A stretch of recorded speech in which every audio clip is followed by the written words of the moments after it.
ಪ್ರಧಾನಮಂತ್ರಿಯಾಗಿ ನರೇಂದ್ರ ಮೋದಿ ಅವರು 3ನೇ ಟರ್ಮ್ ಸರ್ವ್ ಮಾಡ್ತಾ ಇರುವಂತದ್ದು. ಈ ಸಂದರ್ಭದಲ್ಲಿ 3ನೇ ಬಜೆಟ್ಗೆ ಕ್ಷಣಗಣನೆ ಆರಂಭವಾಗಿದೆ. ನಿರ್ಮಲಾ ಸೀತಾರಾಮನ್ ಅವರ ಲೆಕ್ಕಾಚಾರ ಏನಿದೆ? ನಿರ್ಮಲಾ ಸೀತಾರಾಮನ್ ಅವರು ದಾಖಲೆಯನ್ನ ಅವರು ಕೂಡ ಮಾಡ್ತಾ ಇರುವಂತದ್ದು. ಸತತವಾಗಿ ಹಣಕಾಸು ಸಚಿವರಾಗಿ ಬಜೆಟ್ ಅನ್ನ ಮಂಡಿಸ್ತಾ ಇರುವಂತ ದಾಖಲೆ ಅವರ ಹೆಸರಿದೆ. ಇಡೀ ದೇಶದ ಚಿತ್ತ ಕೇಂದ್ರ ಸರ್ಕಾರದ ಬಜೆಟ್ ನತ್ತ ನೆಟ್ಟಿರುವಂತದ್ದು. ಎಲ್ಲರದ್ದೂ ಕೂಡ ಒಂದೊಂದು ರೀತಿಯಾದಂತ ನಿರೀಕ್ಷೆ ಇದೆ. ಯಾವ ನಿರೀಕ್ಷೆ ಹುಸಿ ಆಗುತ್ತೆ, ಯಾವ ನಿರೀಕ್ಷೆ ನಿಜ ಆಗುತ್ತೆ, ಇದೇ ಇರುವಂತ ಕಾತುರ. ಮಧ್ಯಮ ವರ್ಗಕ್ಕೆ ಬೂಸ್ಟ್ ಕೊಡ್ತಾರ ನಿರ್ಮಲಾ ಸೀತಾರಾಮನ್? ಷೇರು ಮಾರುಕಟ್ಟೆಗೆ ಪುನಶ್ಚೇತನ ಕೊಡುತ್ತಾ ಬಜೆಟ್?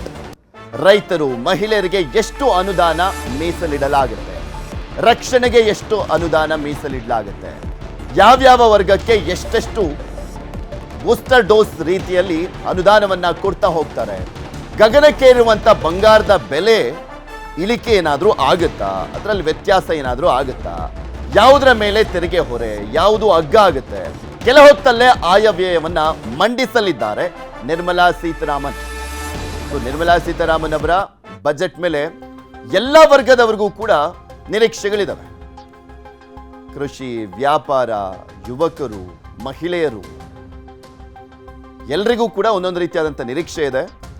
ಯಾವ ನಿರೀಕ್ಷೆಗಳು ನಿಜ ಆಗುತ್ತೆ, ಯಾವುದು ಹುಸಿ ಆಗುತ್ತೆ ಅನ್ನುವಂಥದ್ದೇ ಸದ್ಯಕ್ಕಿರುವಂಥ ಪ್ರಶ್ನೆ. ಇದೆಲ್ಲದ್ರ ಬಗ್ಗೆ ಇನ್ನಷ್ಟು ಮಾಹಿತಿಯನ್ನ ಕೊಡ್ತಾ ಹೋಗ್ತಾರೆ ನಮ್ಮ ಪ್ರತಿನಿಧಿ ಕಾರ್ತಿಕ್. ನಮ್ಮ ಜೊತೆ ನೇರ ಸಂಪರ್ಕದಲ್ಲಿ ಜಾಯ್ನ್ ಆಗಿದ್ದಾರೆ. ಕಾರ್ತಿಕ್, ಕೇಂದ್ರದ ಬಜೆಟ್ ಅಂದ್ರೆ ಇಡೀ ದೇಶದ ಚಿತ್ತ ಬಜೆಟ್ ಅಂತ ನೆಟ್ಟಿರುತ್ತೆ. ರಾಜ್ಯದ ನಿರೀಕ್ಷೆಗಳು ಮತ್ತೆ ಕೇಂದ್ರದ ಬಜೆಟ್ ಮೇಲೆ ನಿರೀಕ್ಷೆಗಳು ರಾಜ್ಯದ ಜನರದ್ದು ಯಾವ ರೀತಿಯಾಗಿದೆ, ಹೇಗೆ ನೋಡ್ಬೋದು ಇದನ್ನ? ಪೃಥ್ವಿರಾಜ್, ಇವತ್ತು ಬಹಳ ಪ್ರಮುಖವಾಗಿ ಕೇಂದ್ರ ಸರ್ಕಾರದ ಬಜೆಟ್ ಮಂಡನೆ ಆಗ್ತಾ ಇದೆ. ಬೆಳಗ್ಗೆ 11 ಗಂಟೆಗೆ ನಿರ್ಮಲಾ ಸೀತಾರಾಮನ್ ಅವರು ಹಣಕಾಸು ಸಚಿವೆ ಬಜೆಟ್ ಅನ್ನು ಮಂಡಿಸಲಿದ್ದಾರೆ. ಇವತ್ತಿನ ಬಜೆಟ್ ಮೇಲೆ ರಾಜ್ಯದ ಜನರಿಂದಲೂ ಕೂಡ ಸಾಕಷ್ಟು ನಿರೀಕ್ಷೆಯೂ ಕೂಡ ಇರ್ತಕ್ಕಂಥದ್ದು. ಯಾಕೆಂತಂದ್ರೆ ಈಗಾಗಲೇ ಬೆಲೆ ಏರಿಕೆಯಿಂದ ತತ್ತರಿಸಿ ಹೋಗಿರ್ತಕ್ಕಂಥ ಜನ ಈ ಒಂದು ಬಜೆಟ್ ಮೇಲೆ ನಿರೀಕ್ಷೆಯನ್ನು ಇಟ್ಕೊಂಡಿರ್ತಕ್ಕಂಥದ್ದು. ಮಧ್ಯಮ ವರ್ಗ ಇರ್ಬೋದು, ಹಾಗೆ ಕೆಳವರ್ಗದ ಜನರು ಕೂಡ ಈ ಒಂದು ಬಜೆಟ್ ಮೇಲೆ ಸಾಕಷ್ಟು ನಿರೀಕ್ಷೆಯನ್ನು ಇಟ್ಕೊಂಡಿದ್ದಾರೆ. ದೇಶದ ಚಿತ್ತವೇ ಇವತ್ತಿನ ಬಜೆಟ್ ಮೇಲೆ ಇರ್ತಕ್ಕಂಥದ್ದು. ಪ್ರಮುಖವಾಗಿ ಇವತ್ತು ಭಾನುವಾರ ಆದರೂ ಕೂಡ ಈ ಒಂದು ಬಜೆಟ್ ಅನ್ನ ಮಂಡನೆ ಮಾಡಲಾಗ್ತದೆ. ಸ್ವತಂತ್ರ ಭಾರತದಲ್ಲಿ ಇದು 2ನೇ ಬಾರಿ. 1999ರಲ್ಲಿ ಈ ಮೊದಲು ಭಾನುವಾರ ಆದರೂ ಕೂಡ ಬಜೆಟ್ ಅನ್ನ ಮಂಡನೆ ಮಾಡಲಾಗಿತ್ತು. ಇವತ್ತು ನಿರ್ಮಲಾ ಸೀತಾರಾಮನ್ ಅವರು ಬಜೆಟ್ ಮಂಡನೆ ಮಾಡ್ತಿರ್ತಕ್ಕಂಥ ಒಂದು ಬಜೆಟ್ ಮೇಲೆ ಸಾಕಷ್ಟು ನಿರೀಕ್ಷೆಗಳು ಕೂಡ ಇರ್ತಕ್ಕಂಥದ್ದು. ರಾಜ್ಯದಲ್ಲಿ ಪ್ರಮುಖವಾಗಿ ನೀರಾವರಿ ಯೋಜನೆ ಇರ್ಬೋದು, ಕೈಗಾರಿಕೆ ಇರ್ಬೋದು, ಹಾಗೆ ITBT ಕ್ಷೇತ್ರಕ್ಕೆ ಸಂಬಂಧಪಟ್ಟಂತೆ ರಾಜ್ಯದ ಜನ ಸಾಕಷ್ಟು ನಿರೀಕ್ಷೆಯನ್ನು ಕೂಡ ಇಟ್ಕೊಂಡಿದ್ದಾರೆ. ರಾಜ್ಯ ಸರ್ಕಾರವು ಕೂಡ ಕೇಂದ್ರದ ಬಜೆಟ್ ಮೇಲೆ ಸಾಕಷ್ಟು ನಿರೀಕ್ಷೆಯನ್ನು ಇಟ್ಕೊಂಡಿದೆ. ಈ ಹಿಂದೆ ಕೇಂದ್ರ ಸರ್ಕಾರ ಅನ್ಯಾಯವನ್ನು ಮಾಡ್ತಾ ಇದೆ ಅನ್ನುವಂಥ ರೀತಿಯಲ್ಲಿ ರಾಜ್ಯ ಸರ್ಕಾರ ನೇರವಾಗಿ ಆಪಾದನೆಯನ್ನು ಮಾಡ್ತಾ ಇತ್ತು. ಅದೇ ವಿಚಾರಕ್ಕೆ ಸಂಬಂಧಪಟ್ಟಂತೆ ಈ ಬಾರಿಯ ಬಜೆಟ್ ಮೇಲೆಯೂ ಕೂಡ ರಾಜ್ಯ ಸರ್ಕಾರ ಸಾಕಷ್ಟು ನಿರೀಕ್ಷೆಯನ್ನು ಇಟ್ಕೊಂಡಿದೆ. ಅದು ರೈಲ್ವೆ ಯೋಜನೆಗಳಿರ್ಬೋದು, ನೀರಾವರಿ ಯೋಜನೆಗಳಿರ್ಬೋದು, ಕೃಷಿ ಯೋಜನೆಗಳಿರ್ಬೋದು, ಜೊತೆಗೆ ಬೆಂಗಳೂರಿನ ಮೂಲಸೌಕರ್ಯಗಳನ್ನು ಹೆಚ್ಚಿಸುವಂಥ ಯೋಜನೆಗಳಿಗೆ ಸಂಬಂಧಪಟ್ಟಂತೆ ರಾಜ್ಯ ಸರ್ಕಾರವು ಕೂಡ ಇವತ್ತಿನ ಕೇಂದ್ರದ ಬಜೆಟ್ ಮೇಲೆ ಸಾಕಷ್ಟು ನಿರೀಕ್ಷೆಯನ್ನು ಇಟ್ಕೊಂಡಿದೆ. ಪ್ರಮುಖವಾಗಿ ಬೆಂಗಳೂರಿನ IT ಹಬ್ನಲ್ಲಿ ಮೂಲಸೌಕರ್ಯವನ್ನು ಹೆಚ್ಚಳ ಮಾಡೋದಕ್ಕೂ ಸಂಬಂಧಪಟ್ಟಂತೆ ಇವತ್ತಿನ ಕೇಂದ್ರ ಬಜೆಟ್ನಲ್ಲಿ ಏನಾದರೂ ನಿರೀಕ್ಷೆಗಳು ಸಿಗತ್ತಾ ಅನ್ನುವಂಥದ್ದು ಕೂಡ ಈಗಿರ್ತಕ್ಕಂಥದ್ದು. ಜೊತೆಗೆ ಮಧ್ಯಮ ವರ್ಗದವರು ಈ ಒಂದು ಬೆಲೆ ಏರಿಕೆಯಿಂದ ಸಾಕಷ್ಟು ತತ್ತರಿಸಿ ಹೋಗಿದ್ದಾರೆ. ಆ ಒಂದು ಕಾರಣಕ್ಕಾಗಿ ಕೇಂದ್ರದ ಬಜೆಟ್ನಲ್ಲಿ ಏನಾದರೂ ಮಧ್ಯಮ ವರ್ಗದವರಿಗೆ ಗಿಫ್ಟನ್ನು ಕೊಡಲಾಗತ್ತಾ ಅನ್ನುವಂಥ ನಿರೀಕ್ಷೆಗಳು ಕೂಡ ಇರ್ತಕ್ಕಂಥದ್ದು. ಪಿಂಚಣಿದಾರರು ಕೂಡ ಸಾಕಷ್ಟು ತೆರಿಗೆಯಿಂದ ಸಾಕಷ್ಟು ಬಳಲಿದ್ದಾರೆ. ಇಂಥ ಒಂದು ಸಂದರ್ಭದಲ್ಲಿ ಈ ಬಾರಿಯ ಬಜೆಟ್ನಲ್ಲಾದರೂ ಪಿಂಚಣಿದಾರರಿಗೆ ಸಿಹಿ ಸುದ್ದಿಯನ್ನು ಕೇಂದ್ರ ಸರ್ಕಾರ ಕೊಡುತ್ತಾ ಅನ್ನುವಂಥ ನಿರೀಕ್ಷೆಗಳು ಕೂಡ ಇರ್ತಕ್ಕಂಥದ್ದು. ರಾಜ್ಯದ ವಿಚಾರಕ್ಕೆ ಸಂಬಂಧಪಟ್ಟಂತೆ ನೋಡೋದಾದರೆ ರಾಜ್ಯದ ಕೈಗಾರಿಕಾ ಕ್ಷೇತ್ರ ಇರ್ಬೋದು, ಹಾಗೆ ನೀರಾವರಿ ಕ್ಷೇತ್ರದಲ್ಲಿ ಸಾಕಷ್ಟು ನಿರೀಕ್ಷೆಗಳನ್ನು ರಾಜ್ಯ ಸರ್ಕಾರವು ಕೂಡ ಇಟ್ಕೊಂಡಿದೆ. ಭದ್ರಾ ಮೇಲ್ದಂಡೆ ಯೋಜನೆ ಸೇರಿದಂತೆ ಇನ್ನಿತರ ನೀರಾವರಿ ಯೋಜನೆಗಳಿಗೆ ಕೇಂದ್ರ ಸರ್ಕಾರ ಅನುದಾನವನ್ನು ಕೊಡಬೇಕು ಅನ್ನುವಂಥದ್ದನ್ನು ಈಗಾಗಲೇ ಬಹಿರಂಗವಾಗಿ ರಾಜ್ಯ ಸರ್ಕಾರವು ಕೂಡ ಹೇಳಿರ್ತಕ್ಕಂಥದ್ದು. ಗ್ರಾಮೀಣ ಅಭಿವೃದ್ಧಿಯಿಂದ ಹಿಡಿದು ಬೆಂಗಳೂರಿನವರೆಗೆ ರಾಜ್ಯ ಸರ್ಕಾರ ಸಾಕಷ್ಟು ನಿರೀಕ್ಷೆಗಳನ್ನು ಇಟ್ಟುಕೊಂಡಿದೆ. ಕೇಂದ್ರ ಸರ್ಕಾರ ಈ ಬಾರಿ ರಾಜ್ಯ ಸರ್ಕಾರದ ನಿರೀಕ್ಷೆಗೆ ತಕ್ಕಂತೆ ಹಣಕಾಸಿನ ನೆರವನ್ನು ಬಜೆಟ್ನಲ್ಲಿ ಕೊಡುತ್ತಾ ಅನ್ನುವಂಥದ್ದನ್ನು ಕೂಡ ಕಾದು ನೋಡಬೇಕಾಗಿದೆ. ಒಟ್ಟಾರೆಯಾಗಿ ನಿರ್ಮಲಾ ಸೀತಾರಾಮನ್ ಅವರು ಬಜೆಟ್ ಅನ್ನು ಇವತ್ತು ಬೆಳಗ್ಗೆ 11 ಗಂಟೆಗೆ ಮಂಡನೆಯನ್ನು ಮಾಡ್ತಾರೆ. ನಿರ್ಮಲಾ ಸೀತಾರಾಮನ್ ಅವರು ಮಂಡನೆ ಮಾಡ್ತಾ ಇರ್ತಕ್ಕಂಥ 9ನೇ ಬಜೆಟ್ ಮೇಲೆ ರಾಜ್ಯ ಸರ್ಕಾರದ ನಿರೀಕ್ಷೆಗಳು ಕೂಡ ಸಾಕಷ್ಟು ಪ್ರಮಾಣದಲ್ಲಿ ಇರ್ತಕ್ಕಂಥದ್ದು.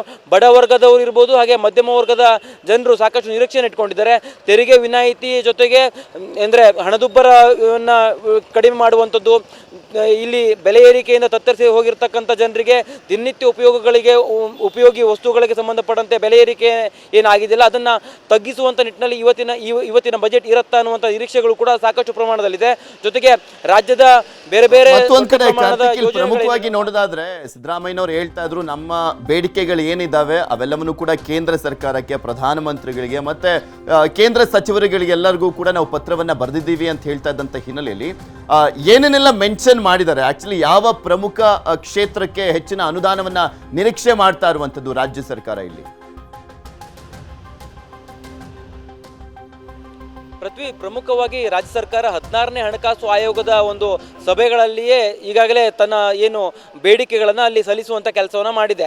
ಪ್ರಮುಖವಾಗಿ ರಾಜ್ಯ ಸರ್ಕಾರ ಹೇಳ್ತಾ ಇರತಕ್ಕಂಥದ್ದು 15ನೇ ಹಣಕಾಸು ಆಯೋಗದಲ್ಲಿ ರಾಜ್ಯಕ್ಕೆ ಸಾಕಷ್ಟು ಅನ್ಯಾಯ ಆಗಿದೆ. ಆ ಒಂದು ನಿಟ್ಟಿನಲ್ಲಿ ಕೇಂದ್ರ ಸರ್ಕಾರ 16ನೇ ಹಣಕಾಸು ಆಯೋಗದಲ್ಲಿ ಯಾವುದೇ ರೀತಿಯ ಅನ್ಯಾಯಗಳನ್ನು ಮಾಡಬಾರ್ದು, ಬೇರೆ ಪಕ್ಷ ಇಲ್ಲಿ ಅಧಿಕಾರದಲ್ಲಿದೆ ಅನ್ನುವಂಥ ಒಂದು ಕಾರಣಕ್ಕಾಗಿ ನೀವು ಅನ್ಯಾಯವನ್ನು ಮಾಡಬೇಡಿ ಅನ್ನುವಂಥದ್ದನ್ನು ಕೂಡ ಕೇಂದ್ರ ಸರ್ಕಾರಕ್ಕೆ ಹೇಳುವಂಥ ಕೆಲಸವನ್ನು ಮಾಡಿದೆ.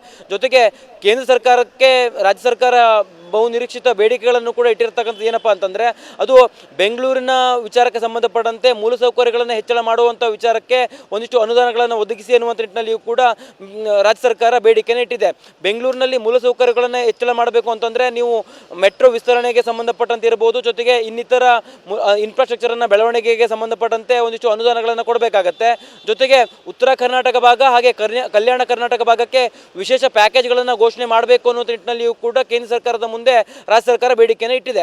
ಜೊತೆಗೆ ನೀವು ನೀರಾವರಿ ಯೋಜನೆಗಳೇನಿದಾವಲ್ಲ ಉತ್ತರ ಕರ್ನಾಟಕ ಭಾಗದ್ದು, ಆ ಒಂದು ನೀರಾವರಿ ಯೋಜನೆಗಳಿಗೆ ಈ ಹಿಂದೆ ಘೋಷಣೆ ಮಾಡಿದಂಥ 5300 ಕೋಟಿಯನ್ನು ಕೂಡ ಕೊಡುವ ಜೊತೆಗೆ ಇನ್ನೂ ಹೊಸ ಯೋಜನೆಗಳಿಗೆ ಸಂಬಂಧಪಟ್ಟಂತೆಯೂ ಕೂಡ ಅನುದಾನವನ್ನು ಒದಗಿಸಬೇಕು ಅನ್ನುವಂಥ ನಿರೀಕ್ಷೆಗಳನ್ನು ಕೂಡ ರಾಜ್ಯ ಸರ್ಕಾರ ಇಟ್ಕೊಂಡಿದೆ.